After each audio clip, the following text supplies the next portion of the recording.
Pack होता है, आप देखो 2 मीटर तक लंबा डीएनए हो सकता है, बहुत लंबा डीएनए होता है। तो इतना लंबा जो डीएनए, इतना लंबा कहते हैं एक कोशिका के अंदर इतना डीएनए होता है कि पृथ्वी का एक चक्कर लगाया जा सकता है। इतना डीएनए, तो इतना ज्यादा जो डीएनए वो कैसे एक छोटी से कोशिका के केंद्रक के अंदर घुसा हुआ है पैक होकर के, ये अपन देखेंगे जरा। अब जरा देखो, तो वंशागति के आणविक आधार का एक इंपॉर्टेंट टॉपिक पढ़ने वाले हैं जिसका नाम क्या है, डीएनए कुंडली का पैकेजिंग। ठीक है, तो कैसे डीएनए पैक होता है, आप देखो 2 मीटर तक लंबा डीएनए हो सकता है, बहुत लंबा डीएनए होता है। तो इतना लंबा जो डीएनए, इतना लंबा कहते हैं एक कोशिका के अंदर इतना डीएनए होता है कि पृथ्वी का एक चक्कर लगाया जा सकता है, इतना डीएनए। तो इतना ज्यादा जो डीएनए वो कैसे एक छोटी से कोशिका के केंद्रक के अंदर घुसा हुआ है पैक होकर के, ये अपन देखेंगे जरा। अब जरा देखो,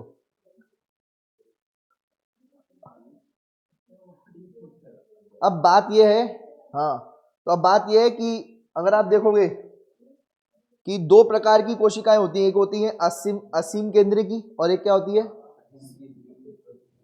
और दूसरी कौन सी होती है, सम केंद्र की। ठीक है, प्रोकार्योटिक और यूकार्योट। ठीक है, ससीम केंद्र की और असीम केंद्र की।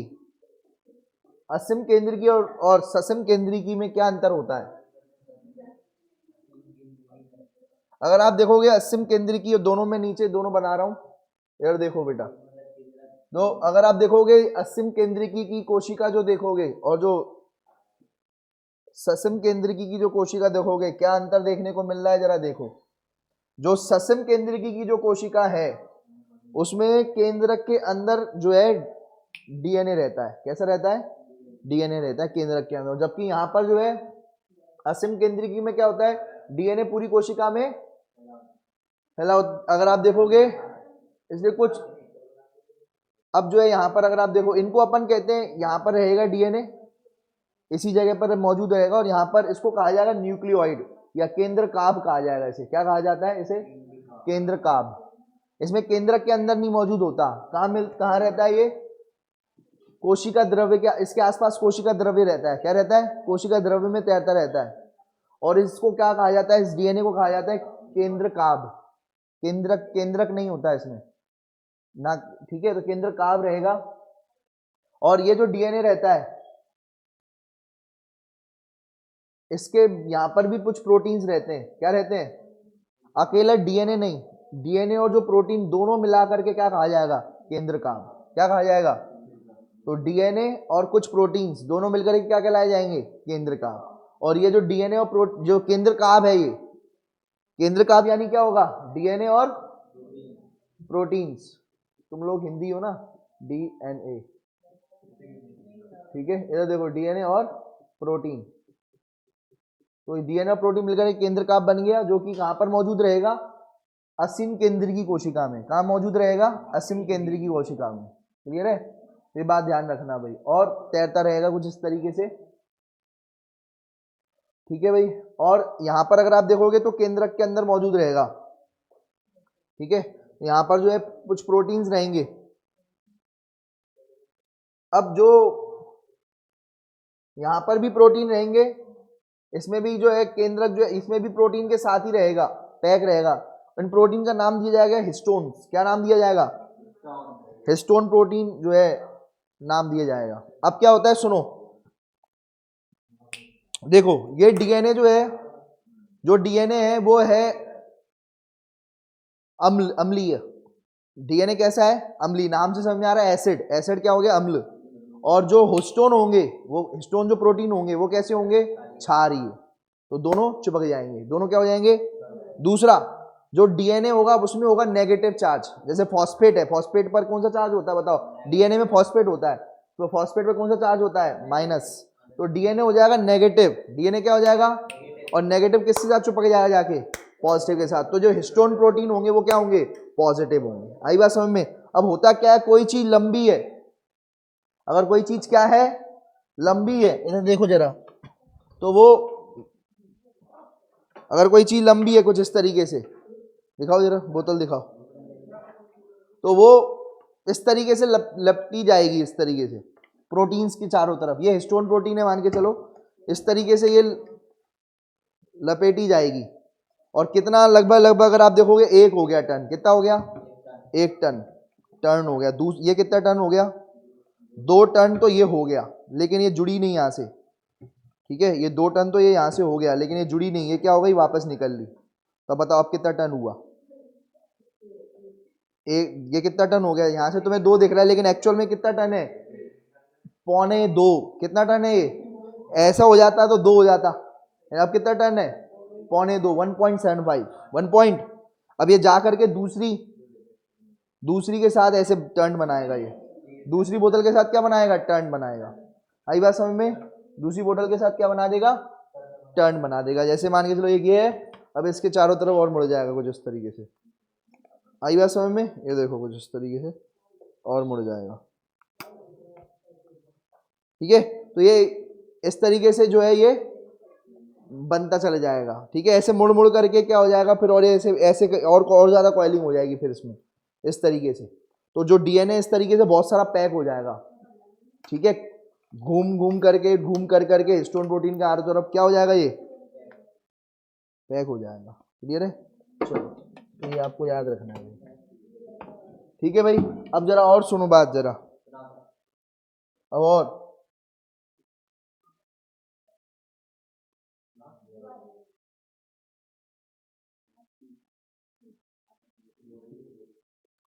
अब ये हिस्टोन प्रोटीन्स हैं। कौन से प्रोटीन है वाले? अब ये हिस्टोन प्रोटीन के चारों तरफ कौन डीएनए रहता है? क्योंकि दोनों आपस में क्या है? अपोजिट है। दोनों आपस में क्या है? अपोजिट है। अपोजिट मतलब विपरीत है। दोनों आपस में क्या है? एक अम्ल एक क्षार है, और एक नेगेटिव है एक पॉजिटिव है। हिस्टोन पॉजिटिव है, डीएनए नेगेटिव है। डीएनए अम्लीय है और वो क्षार है हिस्टोन। तो ये आपस में जो है जुड़े रहेंगे। अब हिस्टोन पूछा जाएगा क्यों क्षार क्यों है? क्योंकि जो हिस्टोन एक प्रोटीन है। प्रोटीन किससे बना होता है? अमीनो अम्ल से। किससे बना होता है? पता होगा ये बात आपको, प्रोटीन किससे बना होगा? अब जैसे हिस्टोन एक प्रोटीन है, हिस्टोन क्षारीय क्यों है? हिस्टोन क्षारीय प्रोटीन क्यों है? हिस्टोन क्षारीय प्रोटीन क्यों है? क्योंकि प्रोटीन किस चीज से बना होता है? अमीनो अम्ल से बना होता है। पता होगा ये आपको। तो ये देखो ये होता है, इधर देखो भाई, ये है, ये बहुत सारे क्या होते हैं? ये अमीनो अम्ल होते हैं। इधर देख लो, बहुत सारे क्या होते हैं? अमीनो अम्ल होते हैं। और ये पूरा मिलकर के क्या बन जाता है? प्रोटीन बन जाता है। क्या बन जाता है? तो जो हिस्टोन प्रोटीन है, हिस्टोन प्रोटीन जो है, उसके अंदर कौन कौन से पाए जाते हैं? हिस्टोन जो प्रोटीन है उसके अंदर कौन कौन से पाए जाते हैं बेटा? जरा दे देखो कौन से होते हैं? ये क्षारीय अम्लीय अम्ल पाए जाते हैं। देखो अमीनो अम्ल जो होते हैं वो क्षारी भी हो सकते हैं और अम्लीय भी हो सकते हैं। अगर अमीनो जैसा अंदर का होगा नेचर, वैसे ही तो बाहर से दिखेगा। आई बात समझ में? आई बात समझ में या नहीं आ रही है? अगर जैसे मेरा अंदर से दिल कोमल होगा तो मैं बाहर से भी तुम्हें कोमल दिखूंगा। अगर मैं अंदर से दिल मेरा कठोर होगा तो मैं बाहर से भी कठोर नजर आऊंगा। आई बात समझ में? तो जैसा अंदर से होगे हैं,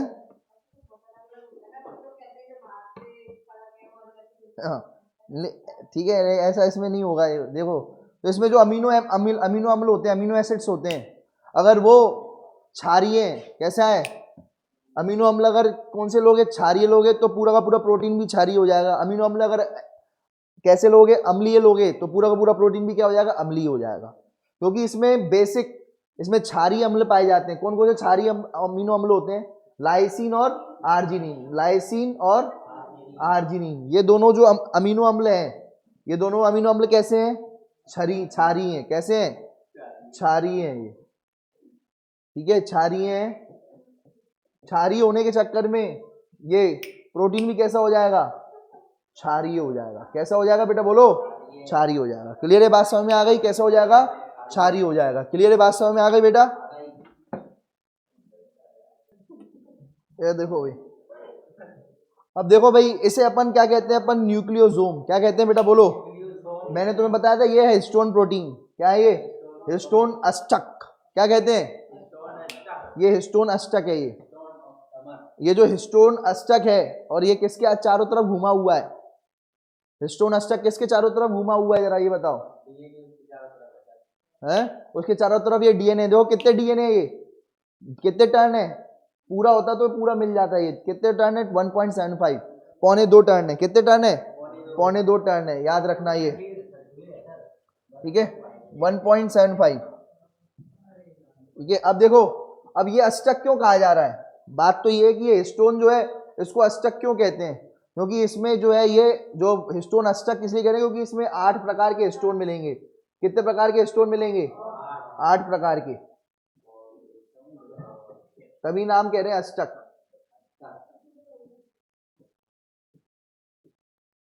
देखो 2 होंगे, इधर देख लो, 2 होंगे H2A H2A, 2 होंगे H2B H2B, 2 होंगे H3, 2 कैसे होंगे H3 H3, और 2 कैसे होंगे H4 H4, कैसे होंगे H4 H4।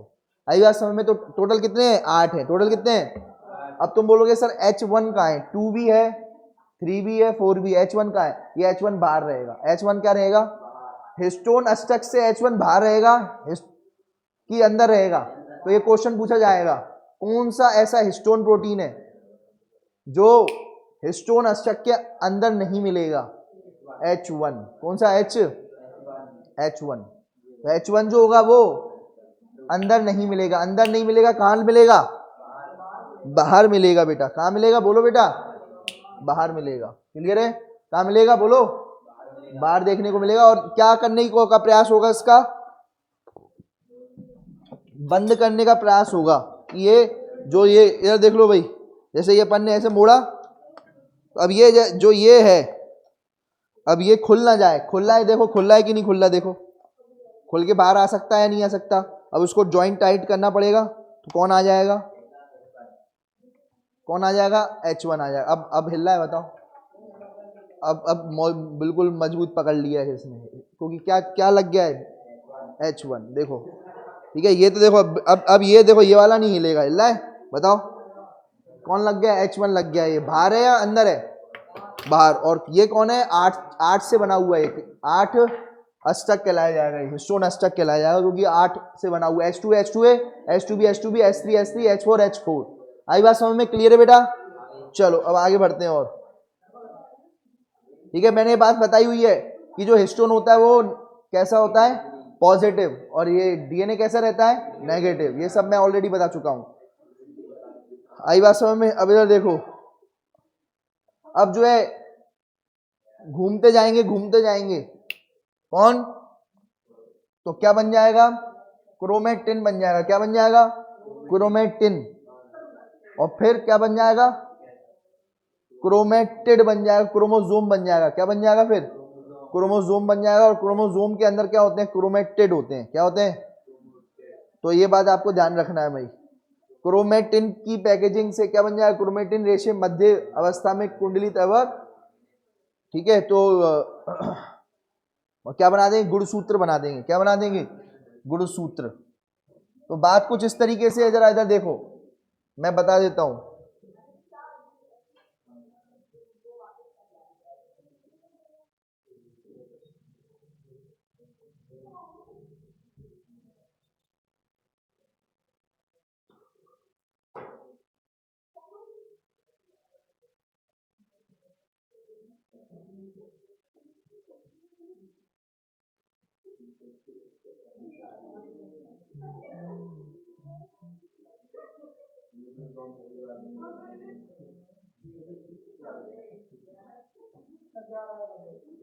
ये देखो बेटा,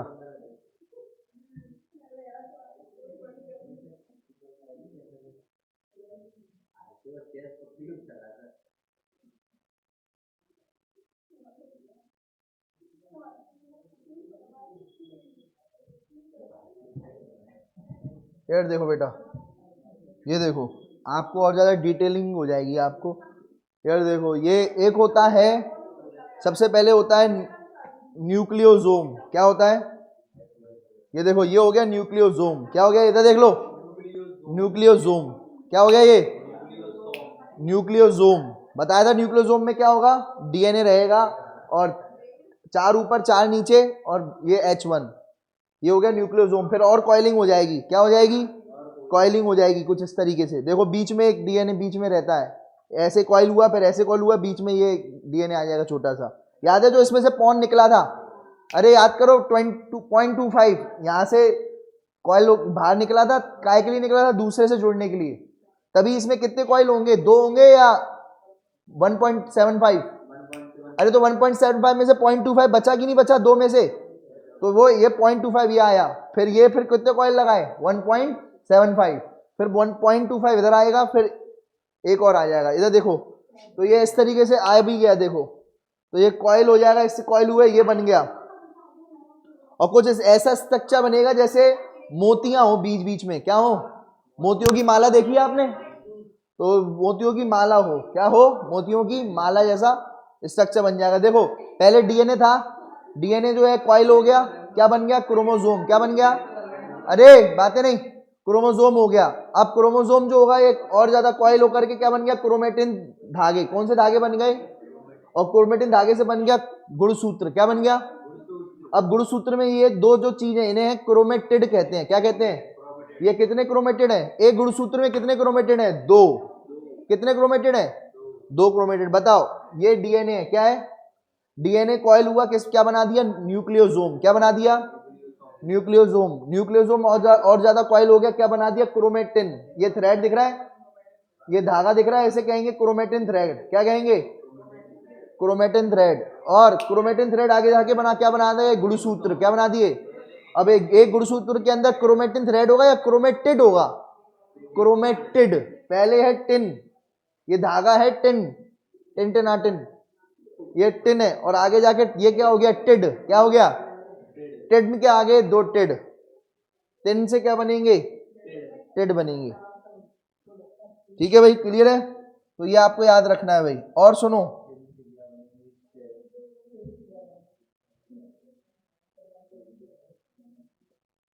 और जो है 2 प्रकार के प्रोटीन होते हैं, एक हिस्टोन और नॉन हिस्टोन।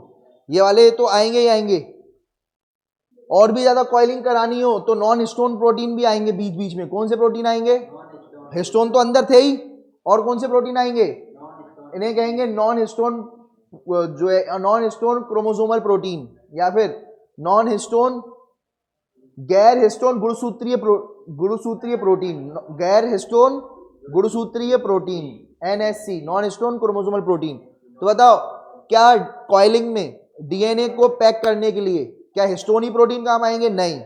और ज्यादा कॉइलिंग करानी हो, जैसे इसको भी और ज्यादा कॉइल कराना हो, बहुत ज्यादा कॉइल ऐसे कराना हो, जैसे ये देखो इसको भी और ज्यादा कॉइल कराना हो, तो अब कौन आएगा, नॉन हिस्टोन। अब ये एक नॉन हिस्टोन भी आएगा और क्या कर देगा, ये भी तो खुल सकता है ना, तो ये नॉन हिस्टोन आकर के, ये तो हिस्टोन है, कौन सा ये वाला हिस्टोन, और ज्यादा इसको दबाने के लिए कौन आएगा, नॉन हिस्टोन। ठीक है, तो ये बात ध्यान रखना। और कॉइलिंग के दौरान तो हिस्टोन और नॉन हिस्टोन दोनों प्रोटीन देखने को मिल जाएंगे। आई बात समझ में। अब 2 प्रकार के होते हैं, यूक्रोमेटिन और हेट्रोक्रोमेटिन। यूक्रोमेटिन और हेट्रोक्रोमेटिन, क्या चीज होती है यूक्रोमेटिन और हेट्रोक्रोमेटिन, जरा समझना। अगर ये देखो, अगर कैसी है, देखो अगर कॉइलिंग जो हुई है, ये देख लो भाई, अगर कॉइलिंग कैसी हुई है, ढीली डाली हुई है, तो उसको क्या कहेंगे, यूक्रोमेटिन, क्या कहेंगे। और अगर मजबूत कॉइलिंग हुई है एकदम, ठीक है, तो उसको कहेंगे हेट्रोक्रोमेटिन, क्या कहेंगे, हेट्रोक्रोमेटिन। बताओ भाई, अगर जो है क्या, अगर कॉइलिंग कैसी हो, ढीली डाली हो, देखो यहाँ पर कॉइलिंग ढीली डाली दिख रही है, डीएनए की दिख रही है ढीली डाली, तो उसको क्या कहेंगे, यूक्रोमेटिन। और यहाँ मजबूत एकदम खतरनाक तरीके से कॉइलिंग हो रही है, तो उसको क्या कहेंगे, हेट्रोक्रोमेटिन, क्या कहेंगे। ढीली डाली यूक्रोमेटिन, मजबूत हेट्रोक्रोमेटिन, ढीली डाली यूक्रोमेटिन, मजबूत हेट्रोक्रोमेटिन। ये काली ज्यादा कौन सी दिखेगी, मुझे कलर ज्यादा लाइट कौन दिखेगी, डार्क कौन दिखेगी, जो ये दिख रही है डार्क, क्या दिख रही है, और ये क्या दिख रहा है, लाइट कलर दिख रहा है, लाइट कलर। और यहाँ पर क्या दिखेगा, डार्क कलर ज्यादा दिखेगा। तो हेट्रोक्रोमेटिन में डार्क कलर ज्यादा दिखेगा और इधर लाइट कलर ज्यादा दिखेगा। क्या दिखेगा इसमें, लाइट कलर ज्यादा दिखेगा, और इधर क्या दिखेगा, इसमें डार्क कलर ज्यादा देखने को मिलेगा। आई बात समझ में? तो लाइट कलर देखने को कहाँ मिलेगा, यूक्रोमेटिन में, और डार्क कलर कहाँ देखने को मिलेगा, हेट्रोक्रोमेटिन में। आई बात समझ में? तो ये बात ध्यान रखना। अब जैसे ये गुणसूत्र है, गुणसूत्र में अगर आप देखोगे तो यहां पर जो कॉइलिंग है वो कैसी है, खतरनाक कॉइलिंग है, इस जगह पर टाइट कॉइलिंग है एकदम, तो उसको क्या कहेंगे, हेट्रोक्रोमेटिन। कैसा कहेंगे, हेट्रोक्रोमेटिन। और यहां अगर आप देखोगे तो इस वाले नीचे वाले में ढीली ढाली कॉइलिंग है, मजबूत कॉइलिंग नहीं है, ढीली ढाली कॉइलिंग है, तो उसको क्या कहेंगे, यूक्रोमेटिन। और यहाँ पर जो कॉइलिंग है कैसी है, बिल्कुल टाइट कॉइलिंग एकदम, और यहाँ पर कैसी कॉइलिंग है, ढीली ढाली। आई बात समझ में? तो ये बात आपको ध्यान रखना है। क्लियर है? अब बात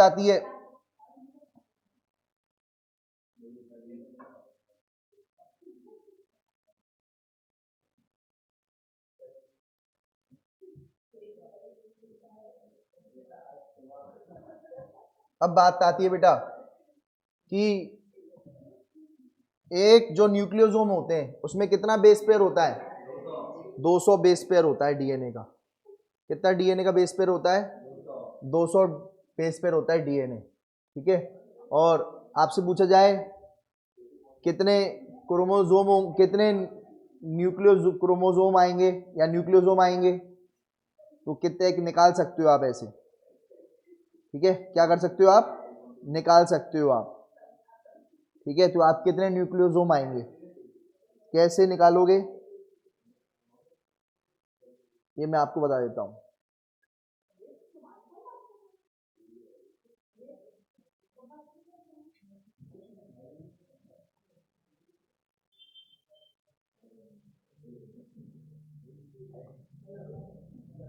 देखो भाई, यार देखो, ये मैं आपको बता देता हूं।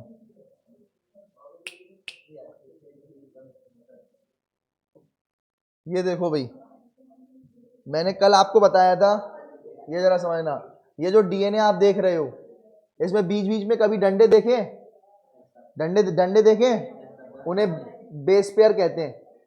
कल मैंने आपको बताया था, क्या कहा जाता है, क्षारीय जोड़े।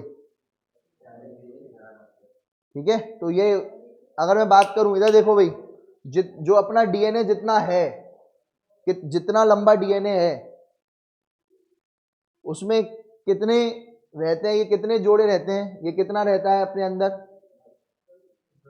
बताओ भाई कितने रहते हैं, बोलो बेटा।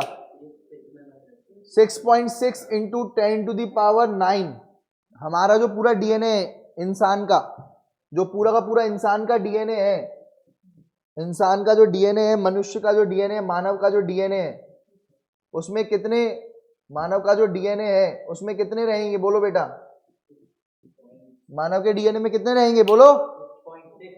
6.6 इंटू 10⁹ रहेंगे। क्या, बेस पेयर, यानी ये डंडे, ये क्या रहेंगे, डंडे। और अगर आप इधर देखो भाई, अगर डीएनए को, ये जो डीएनए जब कॉइल होता है, ये डीएनए जब इस तरीके से, सुनो भाई, ये जो डीएनए कॉइल होता है तो कितने डंडे, कितने, जब डीएनए कॉइल हो रहा है तो डंडे भी तो इसमें आएंगे। अरे ये इसके बीच के जो डंडे होंगे वो भी तो आएंगे जब कॉइल होगा तो वो कितने डंडे आ जाएंगे, कितने डंडे आ जाएंगे, वो आएंगे 200 डंडे। कितने डंडे आएंगे, 1 डंडा, 2 डंडा, 3 डंडा, 4 डंडा, 5 डंडा, 6 डंडा, 7 डंडा, 8 डंडा, 9 डंडा, ऐसे करके कितने, 200 डंडे आ जाएंगे। किसमें, एक न्यूक्लियोसोम में। एक न्यूक्लियोसोम में कितने डंडे आ जाएंगे, 200 डंडे आ जाएंगे, 200 बेस पेयर। तो दो चीजें तुम्हें दी हुई हैं, मनुष्य में कितने हैं, मनुष्य में कितने हैं, ये देखो दो चीजें आपको दी हुई हैं, ये देखो कौन सी दो चीजें दी है, मनुष्य में डीएनए में कितने बेस पेयर होते हैं, और एक न्यूक्लियोसोम में कितने डंडे आएंगे, कितने बेस पेयर आएंगे, 200 बेस पेयर आएंगे। देखो इधर भी बेस पेयर, इधर भी बेस पेयर, इधर भी बेस पेयर है, इधर भी क्या है, इधर भी डंडे, इधर भी डंडे। पर हमें यह पता लगाना है मानव के, मनुष्य के डीएनए में कितने न्यूक्लियोसोम आएंगे, ये हमें पता लगाना है। क्या लगाना है, पता लगाना है। तो अब कुछ नहीं है, ये जो चीज है ऊपर पहुंचा दो, ये क्या कर दोगे, बेस पेयर से बेस पेयर कैंसल। मनुष्य के, मानव के डीएनए में बेस पेयर से बेस पेयर कैंसिल हो गया, ठीक है। ये डिवाइड कर दिया अपन ने, समझ गए। इक्वेशन 1 को 2 से डिवाइड करा दिया, तो 6.6 into 10⁹ divide by 200 divide by, और ये न्यूक्लियोसोम कहां पहुंच जाएगा, ऊपर। कहां पहुंच जाएगा, न्यूक्लियोसोम। तो बताओ मानव के डीएनए में कितने, अब ये देखो 200 को क्या लिख सकते हैं, 10⁻², क्या लिख सकते हैं।